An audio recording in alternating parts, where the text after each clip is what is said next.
Hello, ladies and gents, and welcome to this disclaimer before we jump into our episode for this week, which is the Tyranid Index review. I'm recording this before points.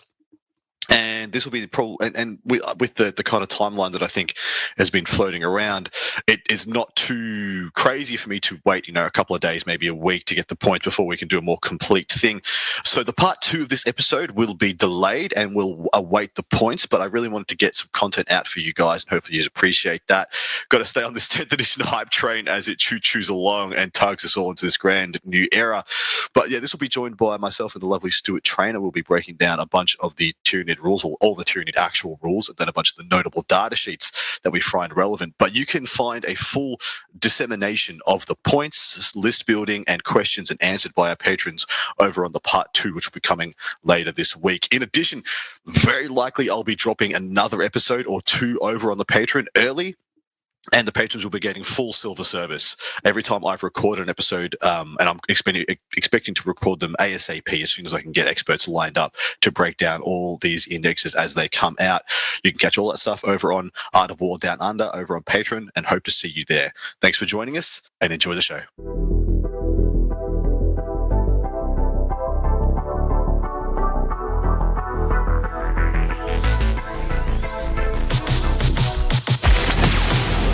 It's time to down your unders. Down your unders.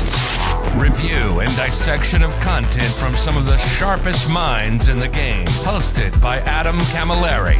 Art of War. Down Under.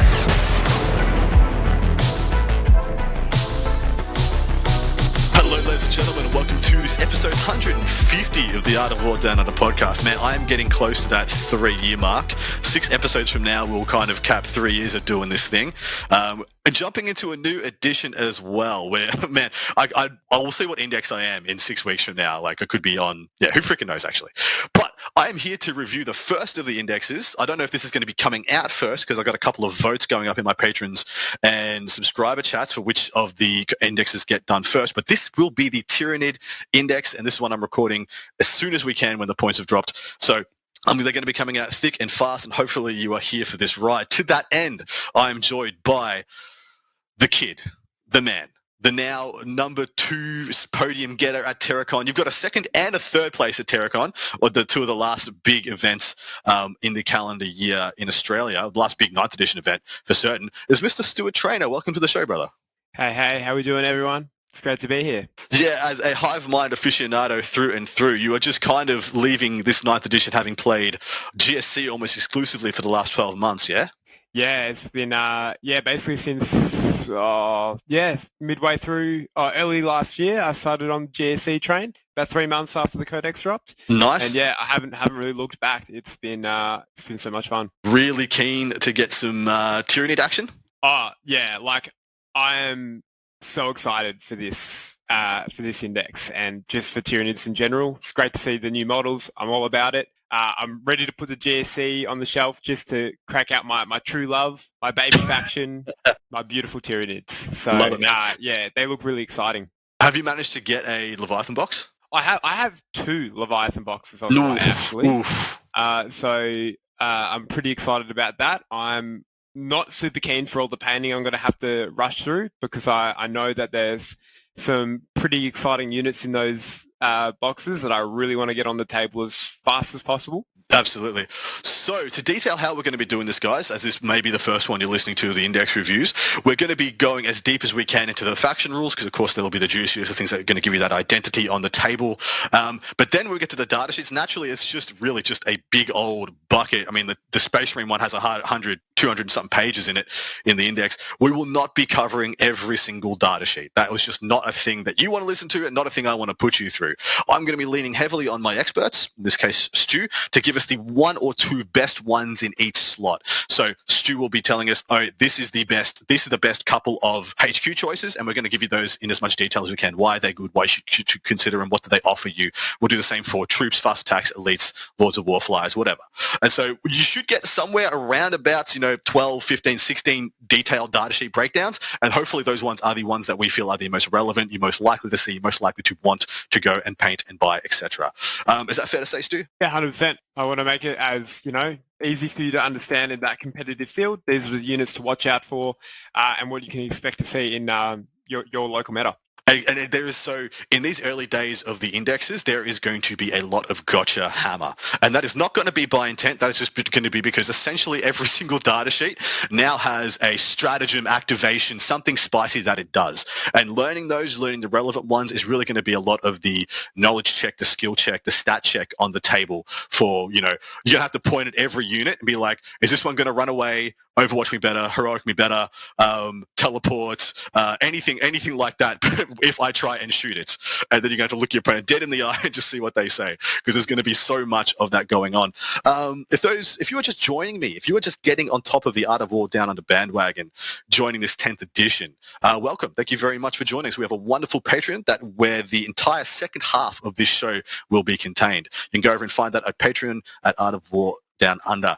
Should you want to join us there, me and Stu will be talking about list construction for the Tyranids. What styles of lists do you want to take? We'll be talking Gaunt Carpets, we'll be talking Monster Mashers, we'll be talking MSU, MMU, all those other things in between, and why they are good, why you should consider them, and why you may need to know what they are going to do to you should you come across them. And of course, Stu, NIDs are in the starter box. There's going to be a crap load of NIDs at the start of the edition, right? There's definitely going to be a lot of NIDs. I mean, already in 9th edition, we saw probably the largest amount of a NID populace we've ever seen before. I think they've always been a popular faction, but they've never had that sort of competitive or been at the height of the competitive play. Mm-hmm. But this edition, or 9th edition, I should say, we saw that. So I think now that we've had that, and now 10th edition NIDs are like that, the new enemy or big bad of the edition. So I think that we're just going to see NIDs everywhere, to be honest. Absolutely.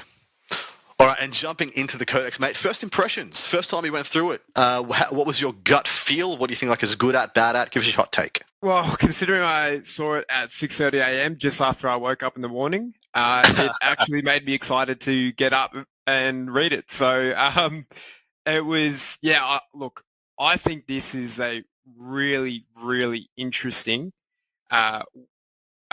index, essentially. I think there's going to be a few different ways to play it. And I think it actually is going to be probably the most diverse in how you want to play the game, because there's different ways to enhance battle shock.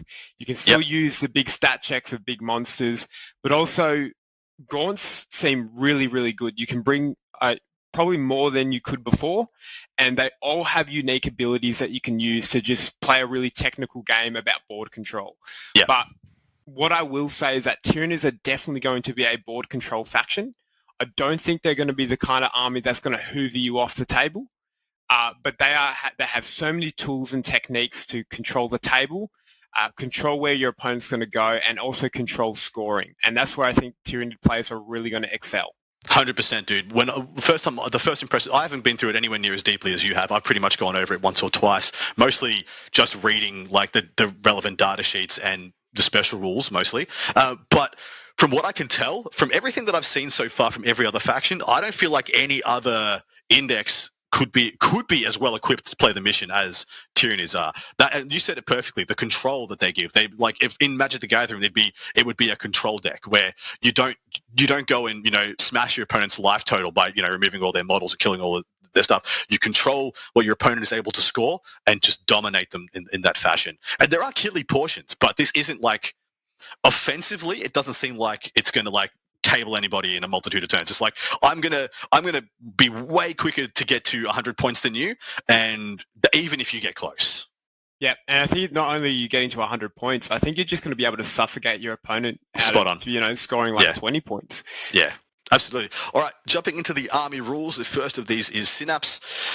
If your army faction is Tyranids, while a Tyranids unit from your army is within 6 of one or more Synapse models from your army, that unit is said to be within Synapse range of your army. Each time a Tyranids unit from your army takes a battle shock test, if it is within Synapse range, you take it on 3d6 instead of 2d6. Now, I've played a couple of games of 10th, and battle shock does seem to be quite relevant, but how do you feel about this rule, mate? Well, it's the first time ever that Synapse hasn't just been an auto-pass morale. Yeah. So it goes to show how far GW has gone to make Battleshock relevant to the game. Yeah. That, the faction that has always ignored it while being in Synapse range is now just very likely to pass rather than guaranteed to pass. So I think this is good. I think, it's obviously making a mid-leadership army going to pass more often than not. So I think this is a good rule. I totally agree. Shadow in the Warp up next. You take it away. All right. So if your army faction is Tyranids, once per battle in either player's command phase, if one or more units from your army with this ability are on the battlefield, you can unleash the Shadow in the Warp.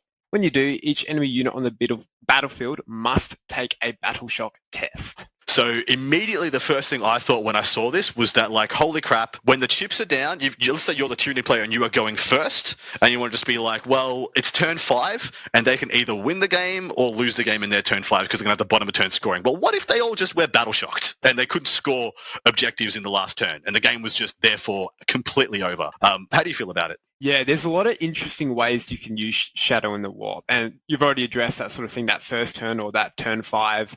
You want to try and get that end game scoring. Well, guess what? You're not going to be able to. The thing that strikes me that what I am worried about is while I do think this has potential to be a really powerful ability, it's also very unreliable. Correct. Because, not only is it just based on rolling a bunch of 2d6s and hoping that they fail, but sometimes you're going to want specific units to fail. And you can't control which are going to fail and which aren't going to fail. Yeah. However, of course, they can still spend a CP and pass if they fail, Correct. But I think that actually might be one of the best ways to use it at the minute, is because now that we're starting at 0 CP, and as we'll get to in a bit, the stratagems in this index, and I think for most of the index, are eye-wateringly good. Correct. They are insanely powerful. The same as the Space Marine ones. I looked at both of these together and I'm like, well, so they took away 2/3 of the stratagems that we had last edition and just left us with the absolute savage bangers that we would have had last edition. Because it's all we ever used anyway. So, but yeah, what are some other applications for this special rule?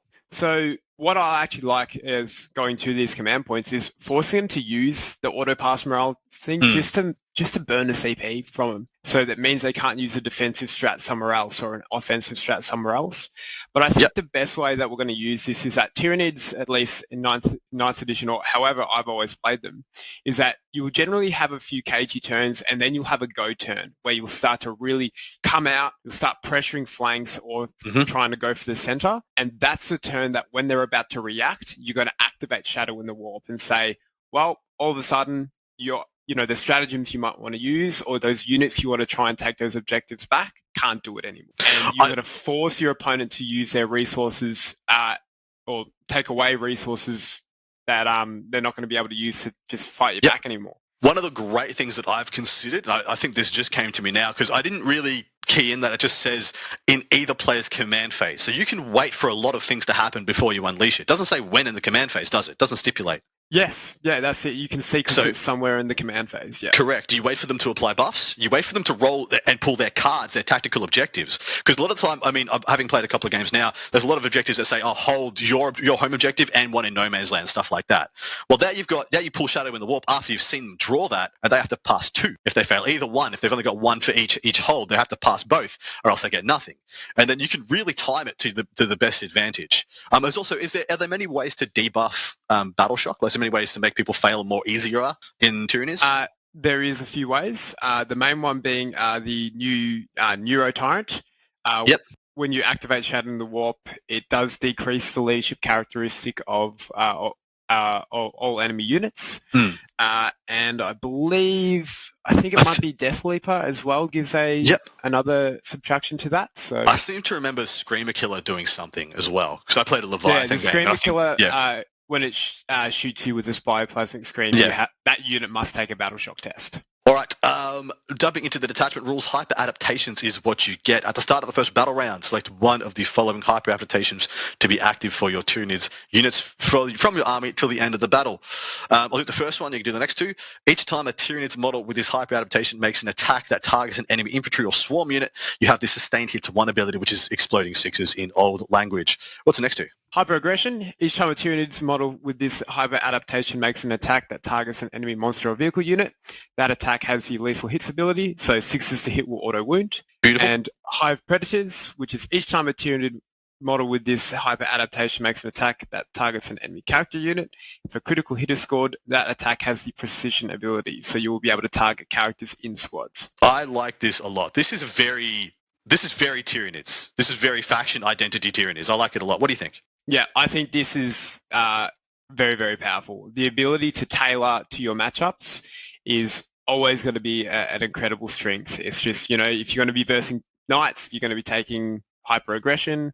If you're versing, a horde army, swarming instincts, it gives you just a little bit of an edge going into every matchup, and I think that's really powerful. The last one needs a little bit of unpacking. The critical, so a 6 to hit becomes a precision ability. So where would you want to use this? You see somebody who has like a bunch of hero hammer, medium level units, because unfortunately you can't use this to kill sergeants and things of that ilk. But you can use it to pick out the characters. So how many characters would you need to see in your opponent's army to warrant this getting used, do you think?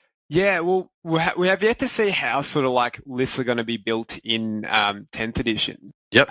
But if there are armies that are, say, maybe like Eldar or something, which is going to have a lot of like warlocks or fighters maybe joining squads, I think this could be quite good. We've already seen that those units are going to be really powerful for Eldar. So the ability to just sort of maybe take the wheels off the wagon before it starts rolling might be really, really powerful. Yeah. And also one of the ones I thought of immediately is I would not be surprised if you can attach, and this is just purely off my gut feel of things, like Necron warriors. Let's say you're in the you're horde on horde. It's like hordes of Necron warriors, and so you have swarming instincts if you want. You have exploding hits, but maybe it's even better to stop them getting +1 to hit by killing out their Pharaon, their lords and whatnot. That might even end up being a better exchange because they may be so pivotal. That's true. But anyway, I think this is a phenomenal one. Funnily enough, I think it's just going to be 80% is number 1 or number 2, and then I don't really know when you're going to use Hive Predators. Yeah, I think Hive Predators, as we'll get to the stratagem section in a sec, it's a really good one to splash into. One of the stratagems will allow you to get an additional one, and that's where I think Hive Predators is really going to be much better situationally. Okay, so being able to flex into it rather than having it as your take-all. Correct. Agree. All right, take it away with the first of the stratagems. So we have Rapid Regeneration. So you use this in your opponent's shooting phase or the fight phase just after an enemy unit has selected its targets. You get to target one Tyranids unit from your army that was selected by these attacks, and until the end of the phase, you get a Feel No Pain 6+ ability. And if you're within Synapse range, then you get a Feel No Pain 5+ ability instead. It's really good, but it's only against that attack, right? Oh, so it's until the end of the phase. Until the end of the phase. Yeah, you have it. So the timing is interesting, but it's pretty freaking good, right? Yeah, well, it's a reactive 5-up Feel No Pain essentially in a lot of scenarios. Yeah, are you ever going to use it on when you get a 6-up? Hardly ever, right? Probably not. But I think, most of the time, if you're playing the game well enough, I think you'll be in Synapse range, or you'll plan to be in Synapse range so you can activate these stratagems. There might be a key moment where something needs to survive, so you might burn it for the 6+, but I think really the value is going to be in the 5+. So if you are a Synapse unit, this is just a 1 CP 5+, yeah? Yeah, 100%. This is, yeah. Yeah, it's really good. All right, next up, Death Frenzy, 1 CP. When the fight phase, just after an enemy unit has selected its targets, target one Tyranid unit from your army that was selected as a target of one or more of the attacking unit's attacks. And the effect until the end of the phase, each time a model in your unit is destroyed, if the model has not fought, roll a d6 on a 4+, do not remove it from play. The destroyed model can fight after the attacking model has finished making its attacks, and then you are removed from play. So 1 CP for a 4+ fight on death. I think Space Marines have a 2 CP auto fight on death, but for 1 CP for a 50-50, in the right build, I think it's pretty good, yeah? Yeah, it's not bad. My impression of this stratagem is this is a stratagem you're probably not going to use very often, but it's the stratagem you're going to tell your opponent, and it's going to keep him back potentially. They'll be careful charging you because they go, you could just 1 CP, roll a few 4-ups and trade back with me. Yeah. So I think that's going to be more often you're not going to use this, but it is a really good sort of deterrent. Spot on, mate. Because, I mean, all honestly, like, you're doing this on Hormigans and Termagants and stuff. It's just not a factor. So it's it's going to be the medium bugs, most likely. Yeah, and like on a 4+, it's just so swingy. So it feels bad when CP is going to be so valuable now to just not roll the 4+ and not get the value out of it. Yeah, spot on. All right, next one, mate. All yours. Adrenal Surge. So when fight phase, target up to 2 Tyranid units from your army that are within synapse range of your army and are eligible to fight, or one other Tyranid unit from your army that is eligible. The effect, until the end of the phase, each time a model in one of those selected units makes an attack, a successful unmodified hit roll of 5+ scores a critical hit. Ooh, yeah. And this is 2 CP, by the way, sorry? Correct. Yeah, 2 CP. So it's pretty good. So 2 CP for 2 units to get critical 5s. Yes, and just on that, basically this means that your hyper adaptations before are going to be activating on a 5+ rather than a 6+. And yeah, this is very powerful, especially because while you're in synapse range, you can do this on 2 units. This is going to be used often. Well, you talked about that go turn where you want to clear and then, wipe away whatever your opponent has on a couple of objectives. This is just perfect for that. Yeah, 100%. You're going to be saving your 2 CP, and when you've got it, you're ready for your go turn, you're going to be using this, and it's really going to do a significant boost to your damage. Totally agree. All right, next up we have Overrun, the terror that it was in previous edition. The classic, the OG. No. Absolute piece of crap. Anyway, 1 CP when in the fight phase just after a Tyranid unit from your army consolidates. So you have piled in, you have fought, and just after you have fought. Target is that Tyranid unit, obviously. The effect, until the end of the phase, each time a model in your unit makes a consolidation move, it can move up to 6 instead of 3, provided your unit can end its consolidation move in unit coherency and within engagement range of run or war enemy units. If your unit is within sign-up range of your army and not within engagement range of any enemy units, instead of making a consolidation move, it can instead make a normal move of up to 6. So praise be, it's not just a move of whatever their move characteristic is, and then therefore you can find something that moves 12 and just bug out. 6 isn't the end of the world. It's still pretty damn good though, right? Yeah, this is still going to be a very, very powerful stratagem, especially because of the limitations that we have on consolidation moves now. The ability to just make a normal move up to 6 after you've sort of fought is really nice. I think you're going to be able to use this to move block a lot better. There might be some instances where you've get back behind a wall so you can't be shot. Overrun was used in 9th edition and it was a lot more powerful than this, but we already saw the value and the effect it can have. So I think Overrun is much more limited, but you're still going to see it used every game by Tyranid players. Yeah, totally agree. I think the setup is going to be... It was already really obvious when people were doing it then. I think now it's going to be even more telegraphed of when people are going to want to do it, right? Definitely.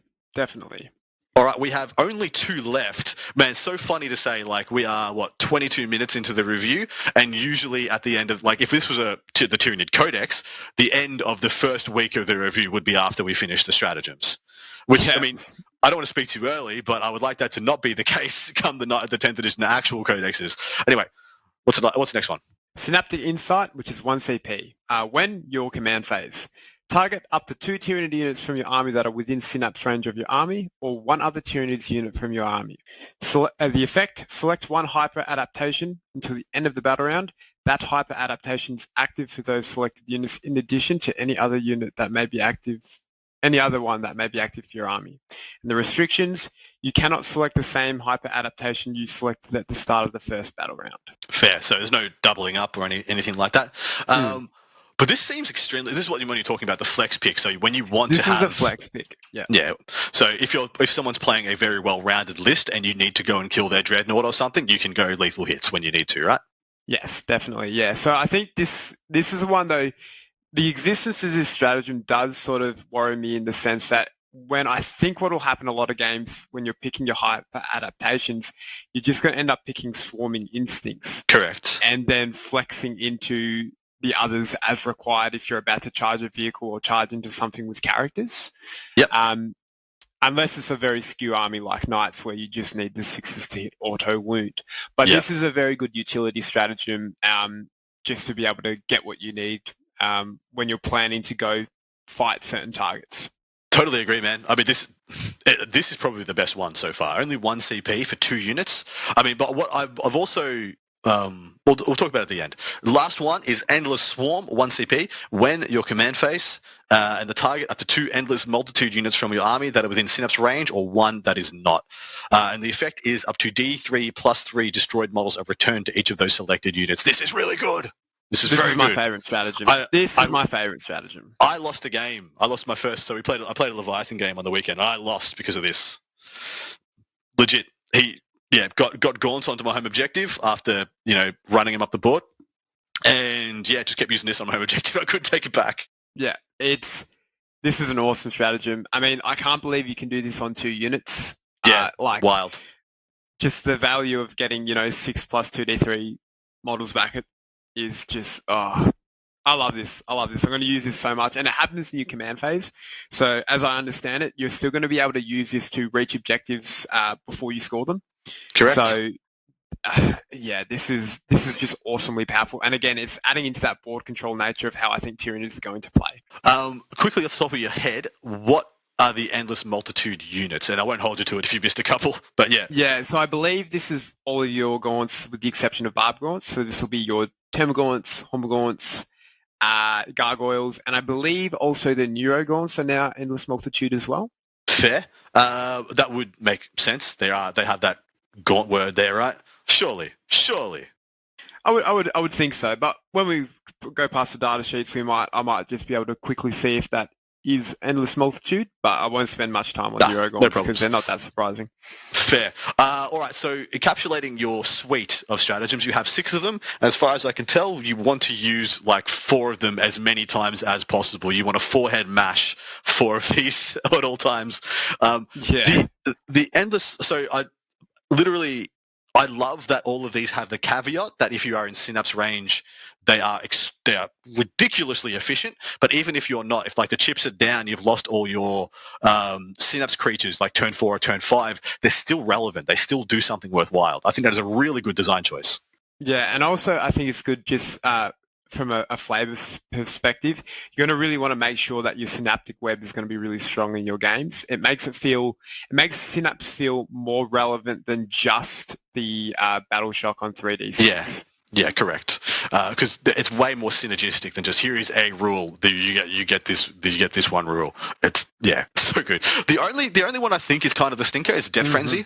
1 CP for a 50-50 to fight on death. I would much rather 1 CP for this model 100% fights on death. Then a 50-50. Yeah, I'd spend an extra CP for the guaranteed as well. Same. I agree. I think Death Frenzy is not a stratagem that you want to use unless you're really desperate to flip an objective. Because again, command points are so... Or hold one, yeah. Command points are just so valuable. You need to make sure that you're getting the absolute value out of them when you're going to use them. Agreed. It's interesting that that's called... There's the 1 CP strat Rapid Regeneration, which doesn't regenerate, and then there's the Endless Swarm strat that does regenerate. I just find that funny. Anyway. Yeah. All right.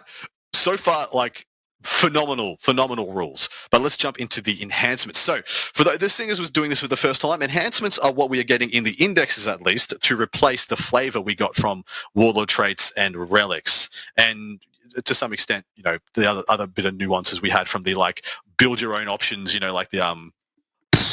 Cryptech Arcanas and the dollar menu stuff. So what was it? What was in the Tyranids? It was the bio enhancements, biomorphology, adaptive biomorphology. So exactly. I feel like that's what it was. Yeah. So the first of these, and do you have the points cost for these? Yeah. I don't have the points cost for these ones, unfortunately, no. Fair enough. They're probably coming. It might be out by the time we're reviewing this. But Alien Cunning is the first of these. Tyranids model only. After both players have deployed their armies, select up to 3 Tyranid units from your army and redeploy them. When doing so, you can set those units up in strategic reserves if you wish, regardless of how many units you already have there. Oh dear me, oh my, that's an auto take. Yeah, I mean, look, redeploys. I love redeploys. They're so good. I think you're going to take this 9 times out of 10. It just, especially because Tyranids have so many infiltrating units now, or scout units as well. Like the ability to just, I'm assuming this will happen again after we know who's getting the first turn, and being able to just go, right, I can change my game plan on the fly. So valuable. Absolutely. All right, next one. Perfectly adapted. Tyranids model only. Once per turn, you can reroll 1 hit roll, 1 wound roll, 1 damage roll, 1 advanced roll, 1 charge roll, or 1 saving throw made for the bearer. Really good by today's 9th edition metrics. You may see it on some certain builds. Do you think it's going to make the cut here? I'm not sure. I think it's we had something very similar as a warlord trait for the Leviathan warlord trait, and it was once per battle round. So this is better because it's once per turn. So you could, reroll a wound roll and then reroll a saving throw during your opponent's turn. However, I just don't think we want to be focusing on like a single model. This is too it affects this one model, and I don't think Tyranids are about synergistic. There we go. And this doesn't play into that. That totally my feel as well. Although if there was like a super beta and you just take it to another level, that might be a thing. All right, Synaptic Linchpin is next. Tyranid model only, while a friendly Tyranid unit is within 9 of the bearer is within synapse range of your army. So that's instead of 6. Is this good? I'm not sure. So this seems really boring, but I actually think this is quite. And the reason being is that, as you've already seen in the stratagem section, synapse is going to be really important, and being able to just make sure that it's easier to keep, spread out your synaptic web and make sure your units are always in range of it. It is going to be really good. I think there'll be a lot of times where I think you'll try this in one game, do the next game without it, and you'll miss it immediately. I think this is going to be quite. What's your gut feel on which model this goes on best? I think it'll be something that can join a unit. So maybe something like a Neuro Tyrant, because it can just, Neuro Tyrant. So just so you can sort of position it a little bit better. It's not as easy to get through because it can join units like Tyrant Guard or the Neuro Gaunts, and it can just sit there. And also in the command phase, it can use its 2 little brain bugs to sort of just give Synapse in 12 as well. That's pretty good. All right, last one. Adaptive Biology. The bearer has the Feel No Pain 5 possibility, and at the start of any turn, if the bearer has fewer than its starting number of wounds remaining until the end of the battle, it has the Feel No Pain 4 possibility instead. Wow, okay, that is very strong, but is there a unit that warrants such protection? I think so. I think the Terracon loves this, because a bit of a spoiler alert is that the Big Bertha, she can't be character protected anymore. She can't join units either. So she's going to get shot. And if she's getting shot, I'd like her to be as hard as possible to kill. And this makes her very, very hard to kill. So I've got some questions about how this works, and maybe it warrants an FAQ, but when does this kick in? Can I slow roll my saves until I've lost... So I fail my armor or invuln save, and then I roll my first 5 up, feel no pain, and I fail it. Are the rest of them in the same pile of wounds to be taken at 4 up or 5 up? No. So in the wording, it says at the start of any turn, if the bearer has less than its starting number of wounds remaining. So you would essentially... the first time you're shot, you'd have that 5 plus feel no pain, and let's say you lost 3 wounds, didn't take any more damage. Next turn, you would have a 4 plus feel no pain. Easy done and well explained. Thank you, because I'm sure there was going to come with some questions. This seems I like it a lot, but the only thing it does is that it really, if there was a target painted on your Terracon, let's just say it's on there, it gets painted even more that if you're going to shoot it, you kill it that turn or don't bother. Correct. Yeah. But I think that's sometimes not always a bad thing, because it's sort of they may not want to invest into it until they're ready, which means that it just might not get shot. And I like not getting shot. Perfect. All right, mate. That is the end of the rules section. We're about to go into the data sheets. So far, most of this is phenomenal in my experience. Yeah, if we're just going by the rules alone and not even considering what the data sheets are, they're so exciting. Just the stratagems, when I read them, I was like, every one of these with the exception of one, feels just almost like a broken stratagem. I was like, how can you be allowed to have this? They're so efficient. They're so powerful. Like, I can't even, it made me feel like the units themselves had to be really, really bad to justify using these strategies. Yeah. And as we'll get to, that's not really the case. There is some really good stuff in the data sheets, and it's going to make for some really, really powerful combos. Beautiful. All right. Going to stick with our guns. Give us one or two of each of the sections of this book, data sheet wise, and we will unpack them. What's your first pick that you like the most of in the HQ slot? So I'm going to talk about the Humble Hive Tyrant because you're probably still going to see one in about every single list. The walkie-walkie or the flappy? I'm talking about the walkie one. So the flappy one, I think you might be paying for some of his sins from 9th edition. He's still an okay data sheet, but he's definitely lost a lot of his luster. However, the walking Hive Tyrant seems a lot more appealing. So he has an 8-inch move. He's toughness 10 with a 2+ save, 10 wounds, leadership 7+, and an objective control of 3. Now, I'll go through the abilities that he has. So he has Deadly Demise, D3, he's a leader. He can join Tyrant Guard, is Shadow in the Warp and Synapse.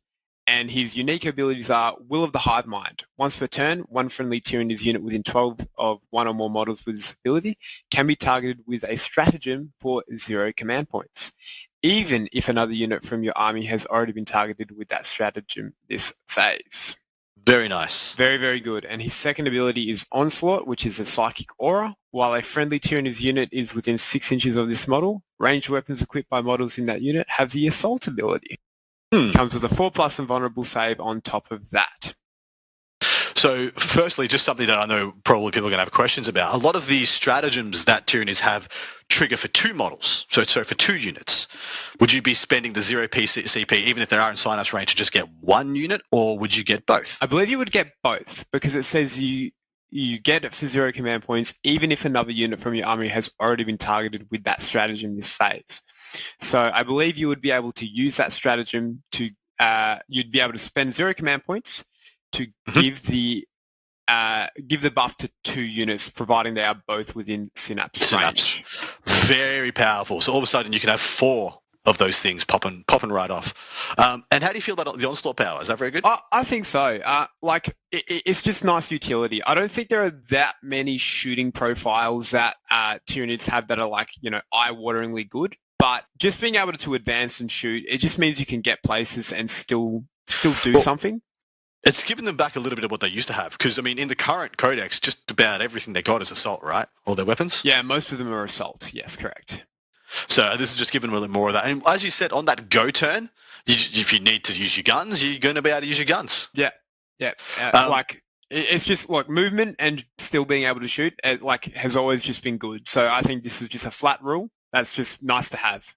So you can have 1 of guns, so you can have 1 of a heavy venom cannon or a stranglethorn cannon. I think I just read that they're exclusive at the bottom, but you can replace your bone sword and lash whip with a venom cannon, stranglethorn cannon, or scything talons, or you can exchange your monster scything talons for a venom cannon or a heavy stranglethorn cannon. What do you think is your favorite build for this guy? So I still think the heavy venom cannon and the monstrous bone sword and lash whip is the way to go. So the heavy venom cannon has lost a lot of its luster from 9th edition, but I still think it's the preferred gun over the Stranglethorn cannon. So it's now 36 range, D3 attacks, BS 2+, strength 9, AP 2, and damage 3. Look, it's lost a point of damage, it's lost a point of AP, and look, strength 9 isn't what it used to be, but look, I still think this is something that can just shoot into 5 Terminators and, potentially kill one, which is kind of nice just to have to soften up before, it itself charges in or something else does. And then it's got, 6 attacks with that are twin linked at hitting on 2s at the same profile, strength 9, AP 2, 3 damage. So kind of a nice little bit of duality that you could get 3 shots with your venom cannon and then go with another 6 shots, and they're all the same freaking profile. So very easy for you to remember when you're playing against them. Yeah. I do also think there's a world where you just take the Hive Tyrant without a gun and you just take him with the Slicing Talons in addition, because they are extra attacks and you would get 4 extra strength 7, neg 2 damage to attacks, which honestly, at that point, your high time's got 10 attacks, which feels pretty nice. Does indeed. Do you have another HQ worth talking about? Yeah, I want to talk about... I want to talk about Big Bertha, because... Terracon? All right. Because I love this model, and I still want to give her a go, even though I don't think she is quite what she used to be. But she's movement 8, toughness 11, save 2+, 16 wounds, leadership 7+, and an objective control of 5. She has Stinger Salvos, and she can take either monstrous, massive crushing claws or their slicing talents. But her abilities are spawn Termagants. In your command phase, you can select one friendly Termagant unit within 6 inches of this model and return up to D3+3 destroyed Termagant models to that unit. And a Termagant unit cannot be selected for this ability more than once per phase. And Brood Progenitor is a psychic aura, while a friendly Termagant unit is within 6 inches of this model. Ranged weapons equipped by models in that unit have the lethal hits ability. There you go. Another reason not to take the anti-monster, anti-vehicle lethal hits ability, because you can just get it on your aura, on your little bugs. Yeah, it only affects Termagants, but again, it is another reason not to take it. It looks like the Scything Talons are better than the Claws for me as well. Yeah, I think having the Scything Talons is the way to go. Yeah. Having a sweet profile. So 8 attacks at hitting on 3s at strength 7 -1, 2. Or you can crush for 4 attacks hitting on 3s also strength 9 -2 D6. The crushing claws are good, but I don't think you want her that close to any of those things anyway. No, and it's also weapon skills 4+. So at that point, you know, you're casino rolling to hopefully do some damage. So you're praying for averages. Correct. But toughness 11, 2+ save and 16 wounds. That is a pretty healthy defensive profile. And especially if you consider putting the adaptive biology on her, she's pretty healthy. She's not going to go down easily, but she can't have it. She doesn't have the same trick she did before of just not being able to be shot. But what I do like is the Spawn Termagant's ability is just really cool too. So if you combine that with the stratagem, you could be getting 9 plus 3d3 little bugs back a turn, which is like a crazy amount of just extra models you're going to get throughout a game. Totally agree, mate. All right, onto the troops section. What are your go-tos? What are you liking the look of? So I'm going to talk about Hormagaunts. I like Hormagaunts. So Hormagaunts are 10-inch move. They are toughness 3, save 5+, 1 wound, leadership 8+, and objective control 2. They have 3 attacks that are weapon skill 4+, strength 3, AP 1, damage 1. Wow, AP 1. Nice. AP 1. So I was quite surprised to see that they still kept AP 1. But the thing that makes them cool is that they have Bounding Leap. This unit is allowed to declare a charge in a turn in which it advanced. These little dudes are quick. They are goers.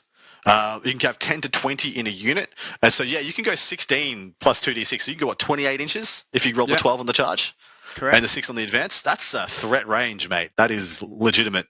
It is. And also, just on top of that as well, is that being fast with objective control 2 feels really, really strong. Really strong. Like being able to do that primary denial, move block, just be a general nuisance is just awesome to these guys. My only fear for these dudes is that they don't get synapse that often. So that's where I think they pair really well with the Neuro Tyrant, because the Neuro Tyrant can give them the little brain bug, and they can go off and just be their annoying thing, and then they'll have their synapse for that turn. You can then proc off your cool little abilities. And then they'll die. They'll just be cool. Go on, they've done their job. I like them a lot, man. I think they're really cool. What do I talk about next? We've got Gargs, Neurogaunts, or actually, are Neurogaunts in the troops? They're only objective control 1, so I guess they're technically not troops.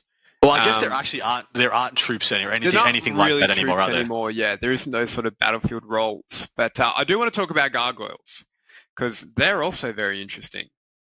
So they're movement 12, T3, 6+ save, 1 wound, 8+ leadership, and objective control 2. Yep. And they ham with a flesh borer, so it's 1 attack at 18-inch range, 4+ to hit, strength 5, and damage 1, 0 AP. And but what makes them cool is their datasheet ability. So they have Wing Swarm.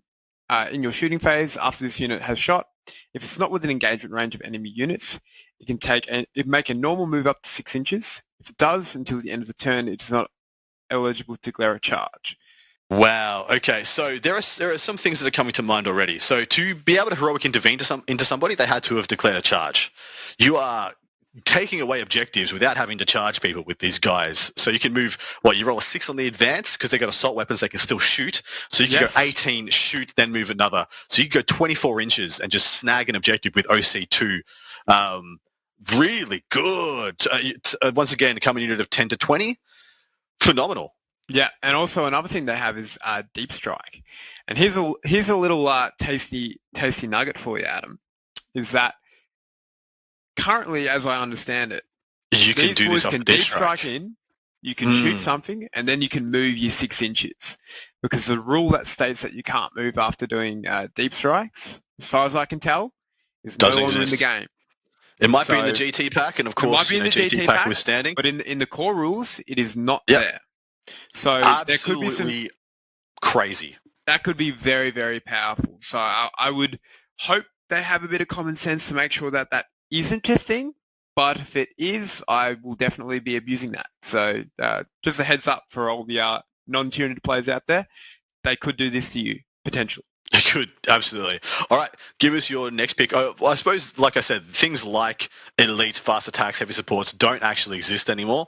I kind of just copy and pasted what we used to do into this run sheet. So give us the best couple of big bugs, your best couple of monsters. Yeah, I'm going to talk about some interesting ones.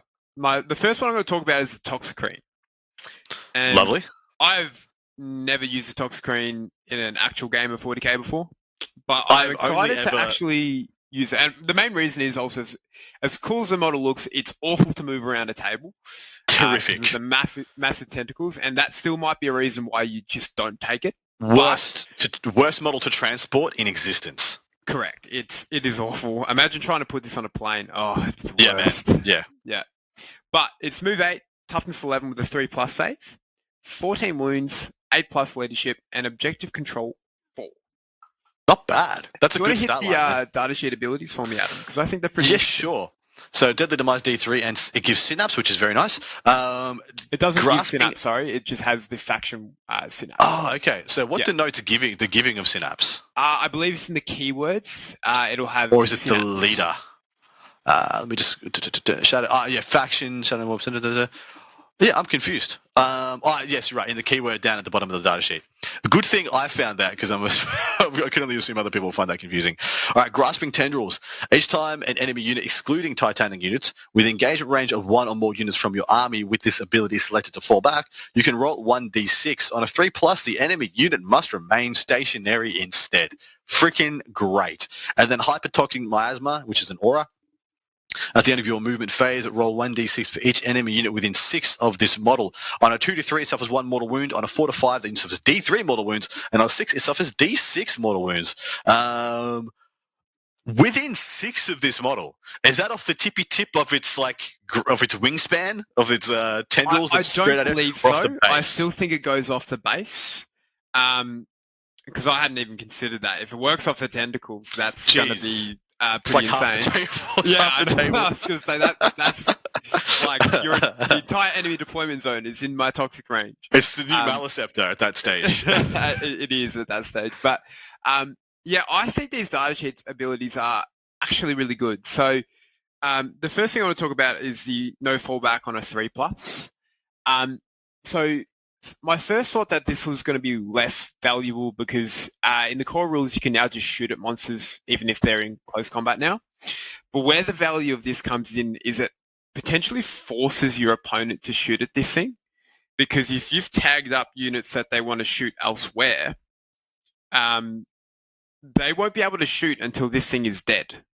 So if you're forcing him to shoot their guns at this toughness 11 3-out save dude, you're dictating, again, it's that board control thing. You're dictating what they're going to be shooting at, and the rest of your army is going where it wants to be, much safer. So I think that's going to be really cool. Agreed. Toughness 11 seems to be a nice breakpoint as well.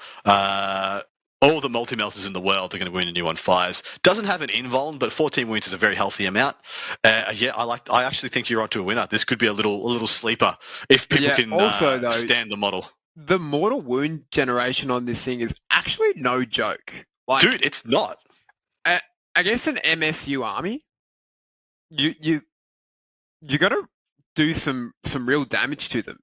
So 4+ for a smite, I like it, man. I like it a lot.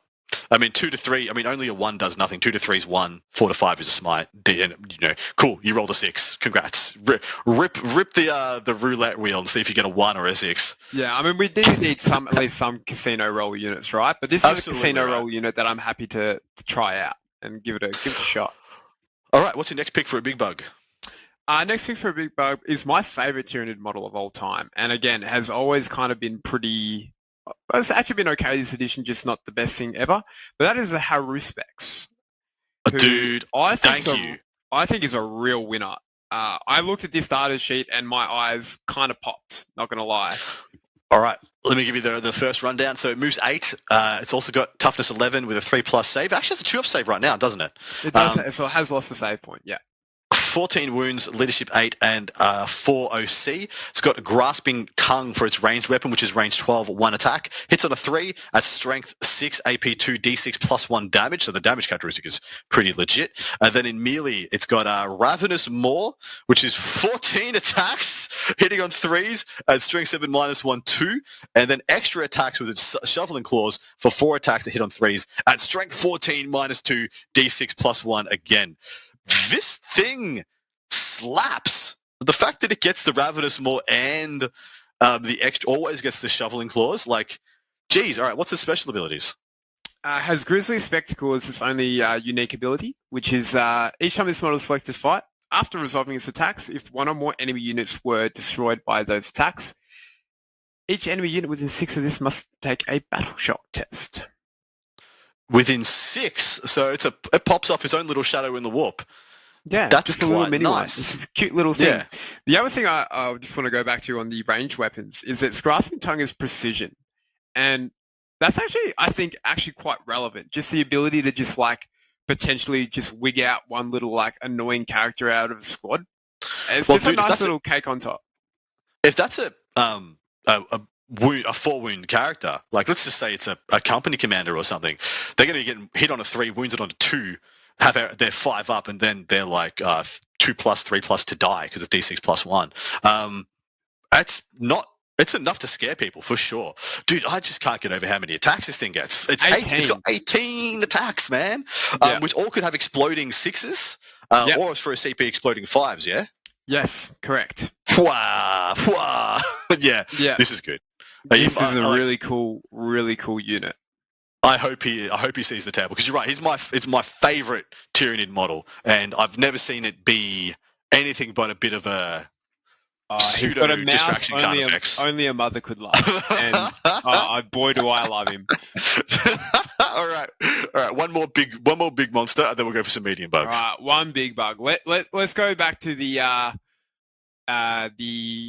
notorious Maliceptor, which is, obviously if you played 9th edition, you know about the Maliceptor. You love to hate him, but he's cool still. He can still hang with the group. So he's movement 8, toughness 11, 3+ saves, wounds 14, leadership 7+, and objective control 4. Very interesting. Every bug we've done has exactly the same stat line, except for the leadership has gone up is 1 better for the Maliceptor. Yeah, that's true. Yeah, and that's because he is a synapse unit still. So his ranged weapons, so he has his Psychic Overload, which is Blast and Psychic. It's range 18, D6 plus 3 attacks. Ballistic Seal 3+. It is Strength 10, AP 2, and Damage 3. Dude, that is Blast? So you shoot it at... you're in the mirror match and you shoot at a 20-man unit of Gaunts. That's 7 plus D6 shots? Sure is. Whew, not bad. Yeah, it's a pretty good Great gun. profile. It's very... I feel like this is one of your best marine killing profiles. Yeah, absolutely. It's really at range anyway. It's very nice.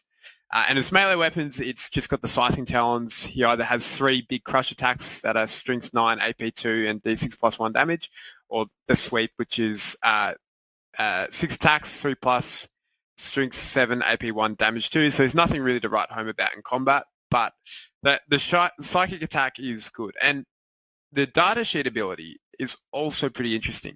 So Encephalic Diffusion, and I really hope I pronounced that right, is a psychic aura. While an enemy unit is within 6 inches of this model, each time a model in that unit makes an attack, subtract 1 from the hit roll. And if that enemy unit is below half strength, subtract 1 from the wound roll as well. Oh, I like that a lot. Also, well done, GW, getting phallic into... we should have phallic in more abilities, please. I think we need to rate indexes on their ability to put the word phallic into their index. We really should. This one is... I think this is gold star standard. Yeah. But is this ability any good, mate?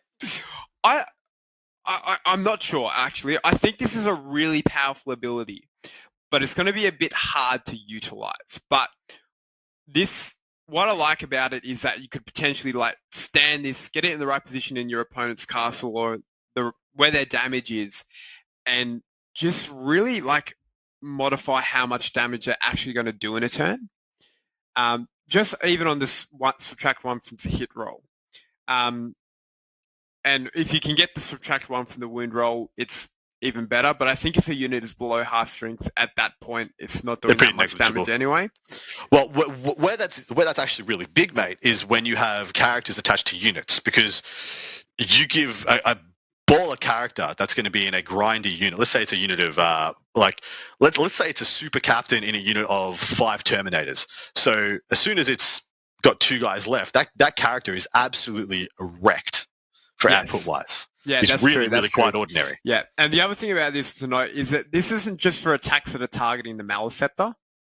This is any unit within 6 is going to, and if you shoot something, on the other side of the table, but within 6 is this Maleceptor, subtracting 1 from the hit roll. So you could play a horde army and just sit this guy a couple of layers in from your front rank, and therefore when you're charged, because you have to base people when you charge them now, it's impossible as long as you're within 6 of the front rank, they can't not take this. That's pretty good. Pretty good.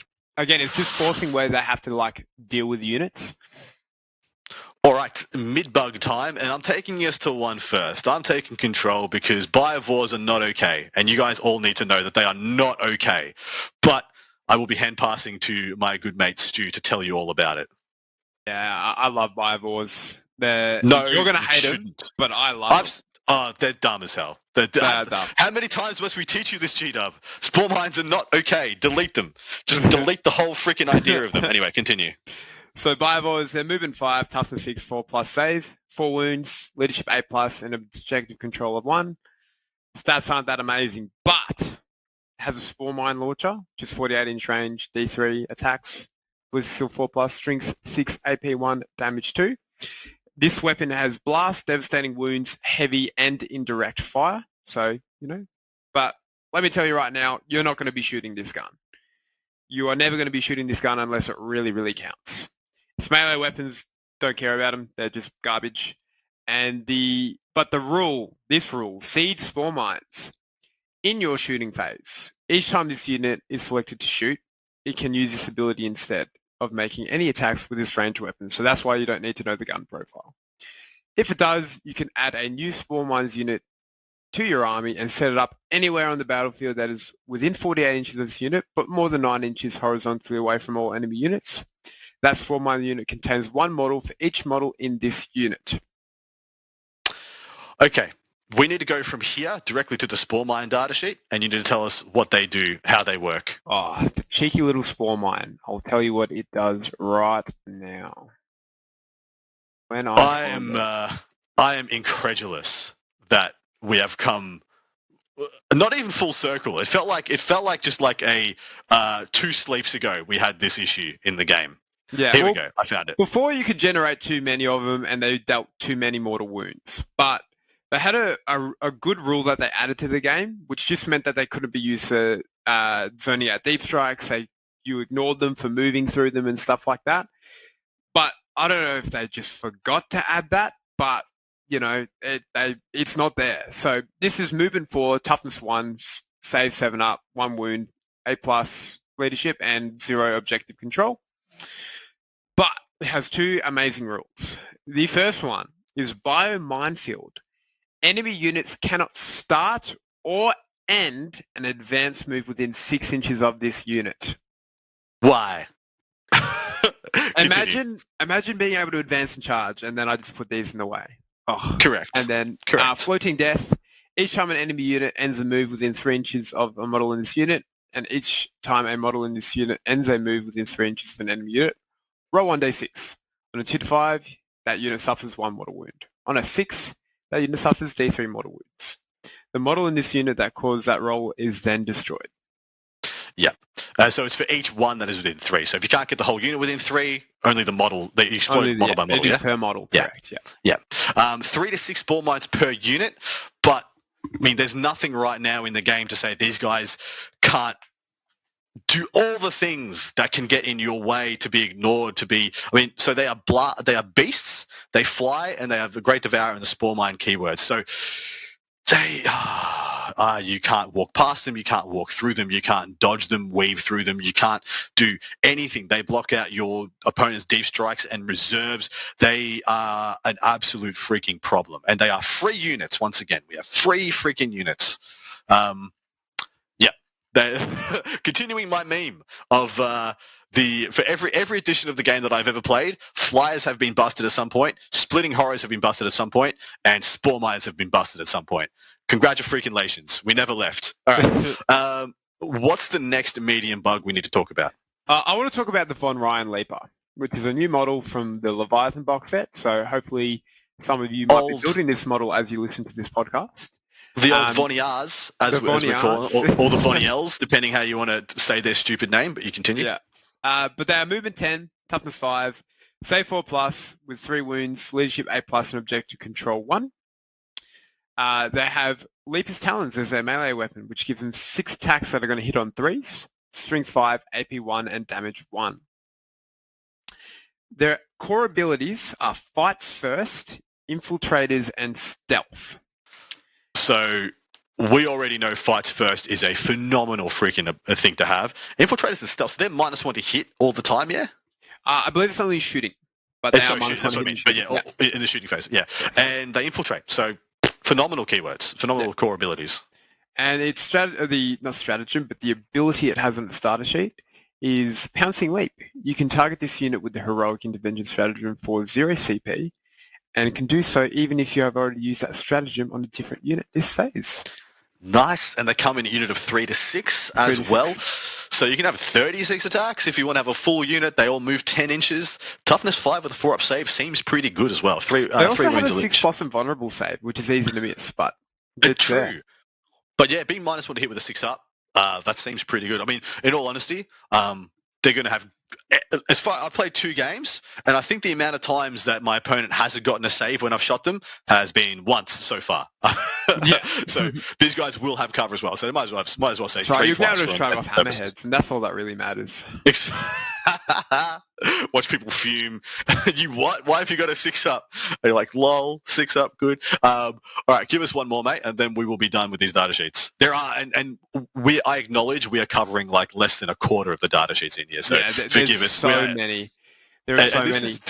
This is just for NIDs, like Space Marine. There are so many Space Marines, Chaos Space Marines. There are a lot of other bigger data slate pools that we're not going to be able to do justice to. But hey, we can only do what we can do. The last one I want to talk about is Tyranid Warriors, which are actually 2 data sheets. So I'm sort of cheating here a bit, Adam, but they actually have gone through a bit of a change. So a lot of their weapons have been rolled into essentially a single profile. That are you a shooty Tyranid Warrior or are you a fighty Tyranid Warrior? So both of them have the same stat line, which is movement 6, toughness 5, save 4+, 3 wounds, leadership 7+, and objective control 2. But the shooting variant, so this one will have 1 set of melee weapons and a gun of some variety. They can still take all the same guns they could before. And there's too many to really go through all the different ones, but Venom cannons are still good. Death Spitters are still good. And their melee weapon is 5 attacks at weapon skill 3+, strength 5, AP 1, damage 1. If you're a shooty Tyranid warrior, the cool special rule you get is Adaptable Predators. This unit is eligible to shoot and declare a charge in a turn in which it fell back. Nice, not bad at all. And then the aggressive, so the melee ones, at the start of the fight phase, you can select one of the following abilities to apply to models in this unit. You can reroll the hit roll of 1, or you can reroll the saving throw of 1, which funnily enough is the same abilities that Blade Guard get. Exactly the same. But Tyranid Blade Guard. Tyranid Blade Guard. And they have 6 attacks in combat that are twin linked at weapon skill 3+, strength 5, neg 2 instead of neg 1 damage. So 1 more attack, twin linked, and 1 more AP than their shooty counterpart. Mm-hmm. Correct. I like them. I think they're good. I think they're pretty good. I think they'll be probably, a Tyranid is 35 points in 9th. I think they're going to be cheaper than that. I would say they're going to be around that 30-point mark. But I quite like both variants. I love the ability to fall back, shoot, and charge. I think obviously that just makes them really, really flexible. I still think you're going to see a few squads of these. The other thing is now they can only be taking max 6-man squads. They can't do the 9-mans that they could before. That's interesting. So that echoes what they're doing, what they have been doing with all the Primaris models. You can't take more than 6 Blade Guard and things like that. But it also means that everyone at home just has way too many Tyranid warriors now. Thank you very much, Sheet Up. Yeah, I have too many Tyranid warriors. I have a real problem. Please, someone take my Tyranid warriors away.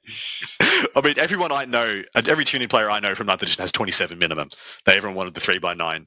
And now that is just way too much. Yeah, well, the good thing is I don't have to try and tear off, like a million Bone Swords and Scything Talons again now because it's now Bone Swords is the best choice. They're all just sort of one profile. Exactly right. All right, mate. Let's do one more. Let's stuff it. Let's do one more, mate. Pick one. Let's go. Oh, one more. Okay. All right. I won't do something from the Leviathan box set because everyone's probably seen those data sheets now and starting to be aware of them. I'm going to choose a fun character who I love and is very near and dear to my heart, and that is Old One Eye. Old One Eye. Yeah, boy. I hope it's good. I quite like him. I quite like this guy. Now, if you are a fan of Carnifexes, not the new Screamer Killer, who I hate to say I don't really rate him, but Old One Eye, he's an OG Carnifex. I mean, surely you rate the model at least, yeah? The model's great. Love the model. Not a fan of his data sheet. But fair. Old One Eye, he's where it's at. So he's moving 8, toughness 9, 2+ save, 9 wounds, leadership 8, and objective control 3. Do you want to give us through his weapons, Adam? Sure. He either has a strike, which is at weapon skill 3+, 6 attacks, 14 minus strength 14, minus 3, d6 plus 1 damage. That is very healthy. Or he sweeps for 12 attacks that hit on 3s at strength 6, minus 1, or 1 damage. He has a core abilities, is feel no pain 5+ on his 9 wounds, and he has the leader ability. What are his special abilities, mate? He has Alpha Leader. While this model is leading a unit, each time a model in that unit makes an attack, you can re-roll the hit roll. Damn. Okay. An unstoppable monster. At the start of each player's command phase, this model regains up to D3 lost wounds. Each player's command phase. Wow, you just got to one-turn this guy. Potentially, he can get 6 wounds back in a turn. I should say. You try and take a swing at him, you do 6, and he's back at full by the next time you try and get another unit into him. That's pretty legit. He can join a unit of Carnifexes. He is an epic hero, so you take what you can take. You can't get any enhancements. Dude, he's exciting. Full rerolls to hit on a unit of up to 3 Carnifexes could be legit. Well, Carnifexes are now capped at 1 to 2, so you won't be able to take it with a big 3-man. There you go. Good to know. But he makes, I think if you want to run Carnifexes, I think you kind of have to run Old One Eye. So we didn't go through the Carnifex data sheet, but their weapon skill and ballistic skill 4+, and I haven't seen any way to improve that. So to make them a reliable unit, I think you really want the reroll hits. There you go. Well, the real hits isn't locked. It's shooting and combat, so I think that's really good. Yeah, so he's one of the only sources of full rerolls that I've seen in this book. No, I think I've been through it pretty extensively, and I believe, yes, this is the only source of rerolls, apart from Twin Linked and all that kind of stuff. Yeah, that you already have. I mean, the ability to give rerolls to something. Yes, yeah. So that is pretty spicy. All right, mate, on that note, we are going to wrap this up. Hopefully we did this index justice and you guys have enjoyed this chat regardless. At the end of the day, if you aren't a Tyranid player, hopefully you found us entertaining or informative. But, mate, how are you feeling about this? And how do you feel like, now that you've seen a couple of indexes, do you feel like the Tyranids are going to hold up out in the meta, in the environment? Well, as we're one of the first indexes to come out, and also as I hear, one of the first codexes, I'm a little worried that in the longevity, we might be a bit rough around the edges. However, for the start of 10th edition, I think this is going to be a lot of fun to play and also very, very powerful. There's just so much fun stuff. I can't wait to have the full picture so I can just start playing games with my mates and also you, Adam. I can't wait to get some Tyranid wins on you. I know you'll enjoy that. It's going to happen. Yeah, it will. But yeah, this is for all Tyranid players out there. If you loved playing them in 9th, I still think it has the soul of the 9th book, just in a little bit more of a balanced way, with the exception of Spore Mines. And you're going to have a great time. Fair enough. Well, we're going to go over to part 2 and tell you how many spore mine generators you need to take, be that Biowars or otherwise. And yeah, hopefully you guys will have enjoyed this review. We're going to be talking all sorts over there. Hopefully we're talking points as well. We're waiting to see when the points get released, and depending on when we record this, we'll be able to speak to the points or not, because I literally just had to take every recording slot I can to stay on top of this content train. So do apologize if the points have come out and completely unhinged what we've reviewed, but I think it'll stay the test of time regardless. But yeah, come and join us over on part 2, where we're going to be talking about what you want to take, why you want to take it, what it's going to be good into, bad into, etc., etc. Hopefully you'll join us there. Stu, anything you want to say or plug before we tune out? I don't have much to plug, but I will just say if you want to find me, I'm on Discord under the username Vandalix. I'm on a few of the different Warhammer 40k servers, so if you look at one of them, you'll probably find me. Feel free to hit me up, have a chat, because I enjoy talking 40k to absolutely anyone. So please annoy me. Do it. He thirsts for it. Anyway, good night, take care, see you on part 2, guys. See you later. Thank you for listening to Art of War Down Under, a content review podcast for Warhammer 40k, hosted by Adam Camilleri, produced by Seamus Ronan. Enjoyed the show? Want your lists reviewed and the content you heard put into practice? Sign up to our Patreon and connect with us online or on Facebook. Just search for Art of War Down Under. Signing out from tomorrow.